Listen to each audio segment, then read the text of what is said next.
that's interesting. Is the thing about you don't have to go through the entire museum to get your money's worth. That's something that I learned after moving to New York back in '03. Is I used to think I had to, Yeah, and now sometimes I'll go in and I'll probably be in one section for the afternoon, one yeah, wing, yeah. um, and I'll just sit there.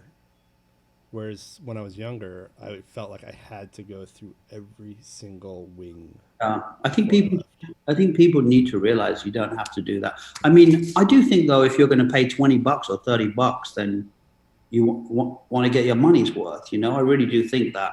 But for I'm really crazy about art. I love art. If I wasn't doing this, I'd be reading books about art anyway. However, an hour in a museum is enough for me.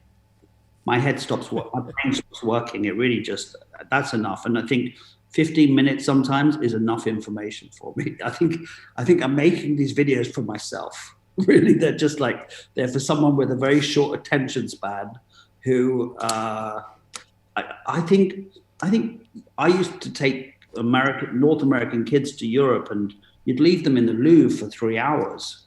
You know, an hour after they went in, they're all sitting around on the floor. You know, they got no interest in it. Of course, they haven't. How can they? You're in an enclosed space, no windows, horrible artificial lighting, and walking miles and miles. It's exhausting.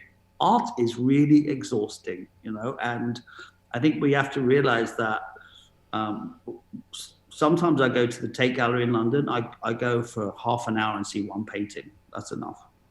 We need to give stuff time, you know. Yeah, I agree. And I've had those days where I just go to the Met and I'd be exhausted within a couple hours and Yeah, be pissy and hungry. And yeah. even as an adult, I'd start acting like a kid. Me too. I think everyone does. I think people are lying when they say they spend the whole day in a gallery. They're just liars. You know, that's my thoughts on it. I spent the whole day in a gallery. You're a liar. It's just not true. Yeah, I think the reason the Thursday night gallery hops work is because there's always free liquor, and if there Exactly. wasn't, it'd make it much more difficult. Exactly. Alcohol helps everything. So it's and art is, they should have bars in galleries anyway, giving out free booze so you understand it. Mona Lisa should have a bar in front of her. That's